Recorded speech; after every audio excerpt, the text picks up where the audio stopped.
Thank you so much, Mr. President. I was deeply sorry to hear that Ram is unable to join us today.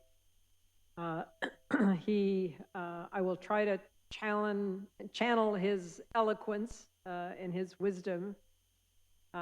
He deserves a lot of credit, as do you, Mr. President, and Cardinal Turkson and former Chancellor, Chancellor for life almost, Marcelo, for organizing an absolutely spectacular workshop that was in a few months ago in July here. And the focus of the workshop was resilience of people and ecosystems under climate stress. That was a very rich workshop on a very timely subject.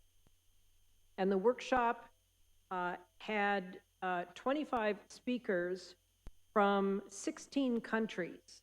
And so there was an unusual diversity of participants and speakers that I think really brought a lot of richness to the conversations and to the perspectives. The conference itself is of great interest, I think, to everyone because climate change is such a serious topic that is confronting us now. But the focus was not just on climate change, but on the science of resilience. And resilience not only to climate change, but to three simultaneous crises that are underway: the climate crisis, the biodiversity crisis, and the crisis of inequality, inequity. And so the focus on resilience was very much aimed at looking at resilience through this lens of an integrated approach to climate change and equity and biodiversity. The sessions attracted very keen interest on the part of the Holy Father to the extent that he communicated to us a statement that was quite detailed and quite specific, endorsing the importance of this concept and focusing on how this integrated approach is really appropriate and needed. I won't take time to read his statement to all of you.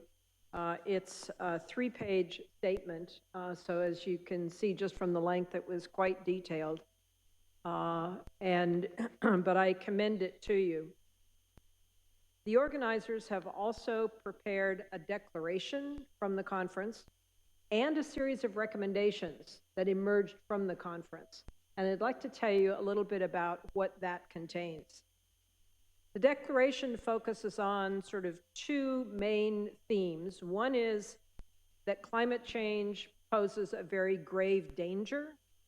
The second is that climate resilience is a new approach that's actually long overdue, but clearly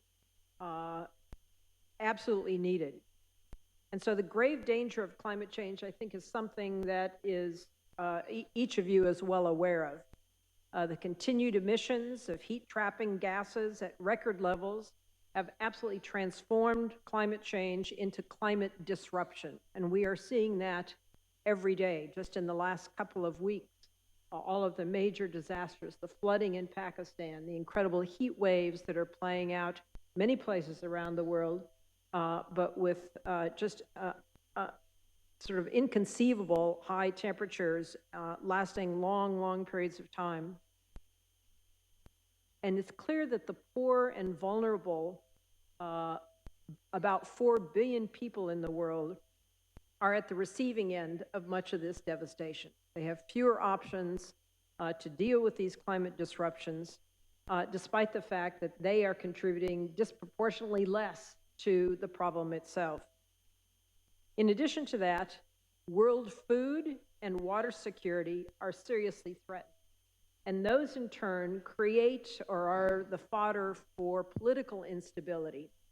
And so we see a cascading of consequences of this climate disruption that has very real ramifications for people around the world, but again, especially the poor and most vulnerable. We note that the Northern Hemisphere has witnessed a six-fold increase in large heat waves since 1980s, and these weather extremes have adversely impacted 4 billion people since the 1990s, posing grave threats to public health, to ecosystem health, including mental health. So it's not just the physical well-being of people, but mental as well. In about 10 years, the heating of the planet's surface is projected to amplify about 50% to 1.5 degrees C, followed by even more devastation. And so this is indeed quite serious. The proportional intensification of climate extremes, along with the crossing of natural and social tipping points, will strike rich and poor alike. Mass displacement and migrations of people could pose political instabilities, and since many of these changes are irreversible for centuries, these have long-term consequences for people still unborn.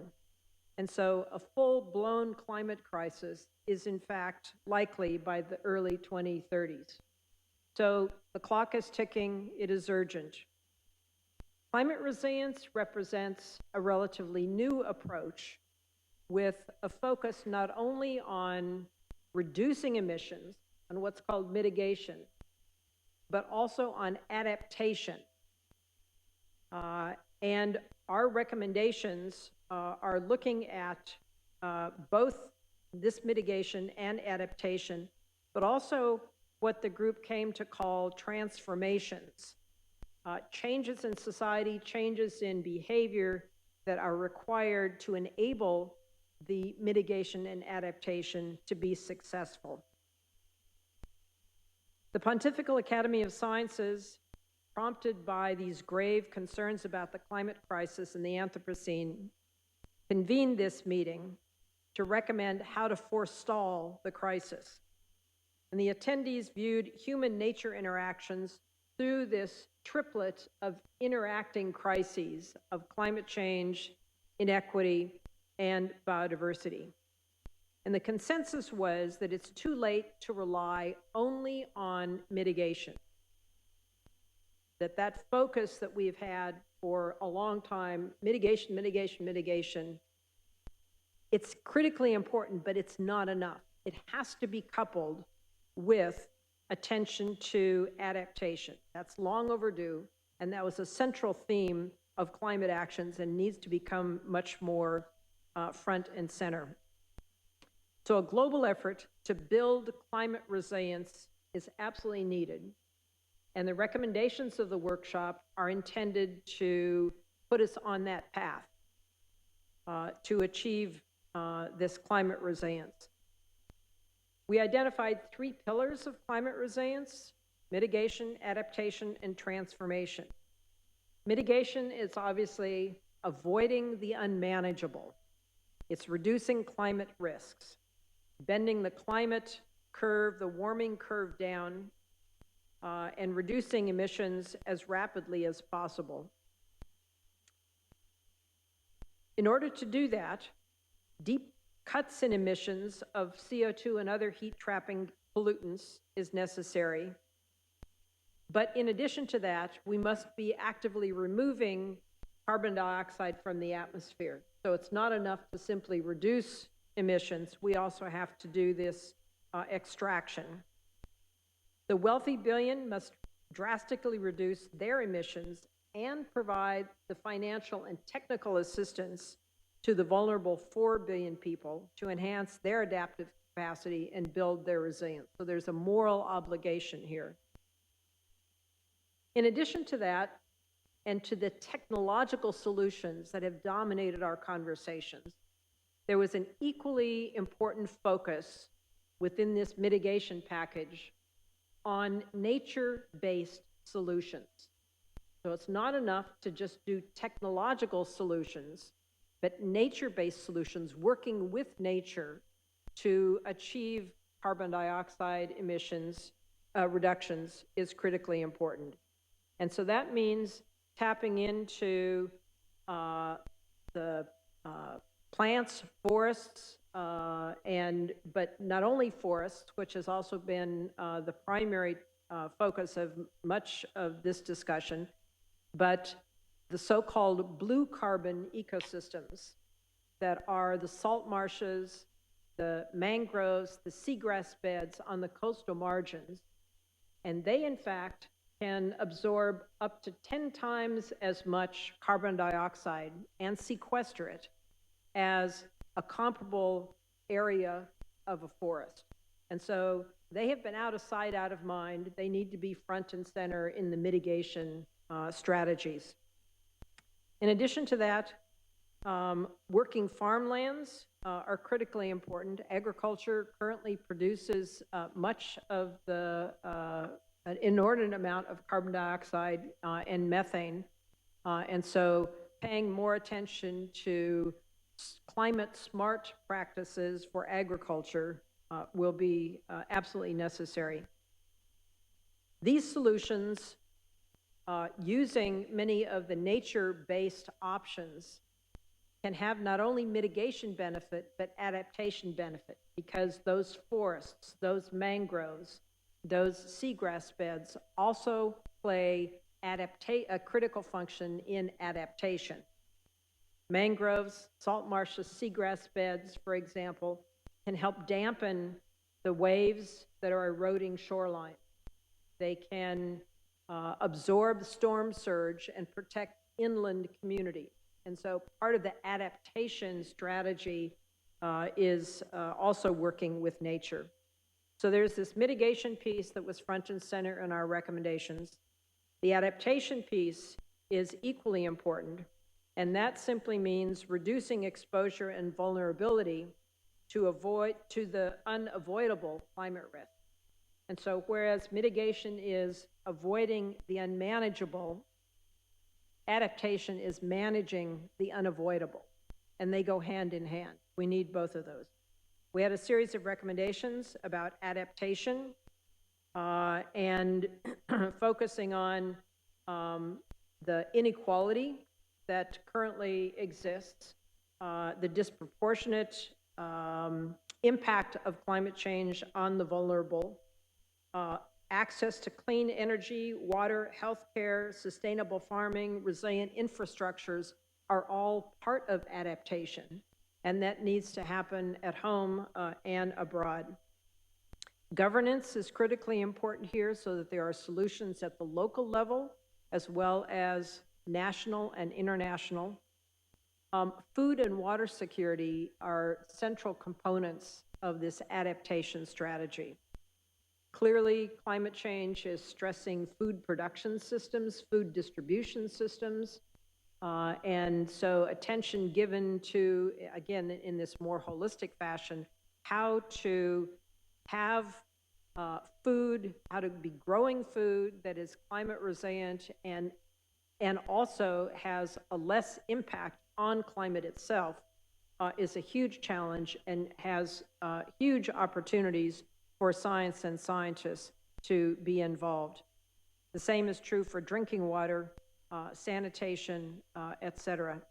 And then construction and housing, and then regional hotspots where these issues are particularly chronic include things, the Amazon, small island states, dry lands of Africa, Southern Africa, Mediterranean, Middle East, South Asia, Northeast China, and Southwest US were identified as hotspots. So that's the mitigation piece and the adaptation piece.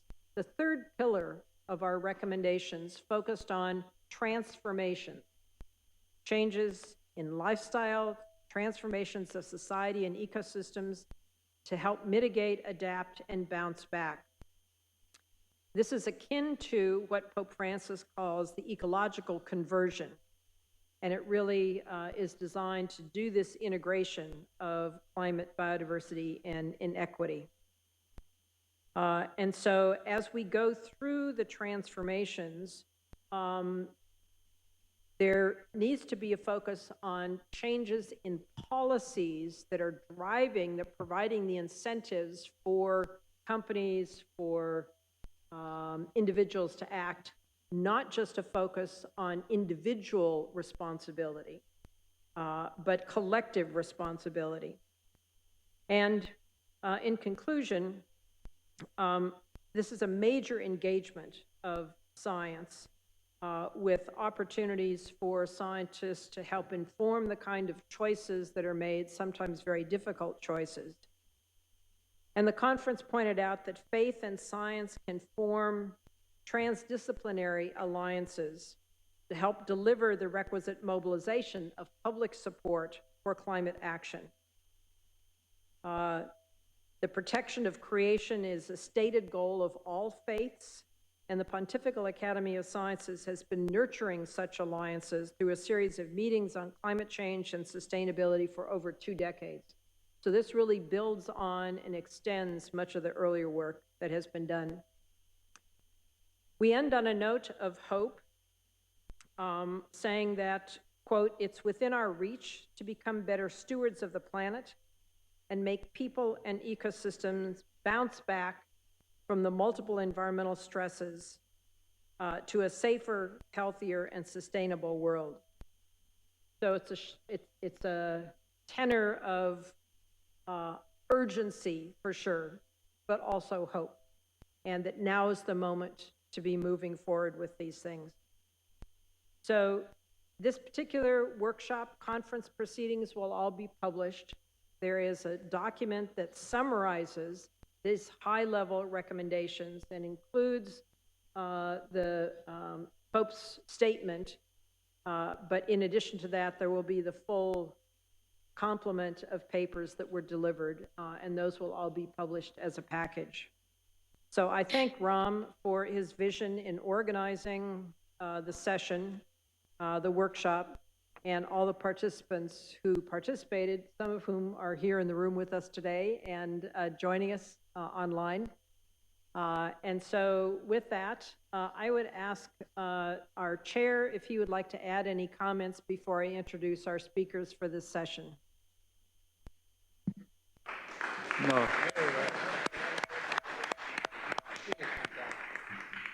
Fantastic. There's nothing to add. Thank you. Thank you so much.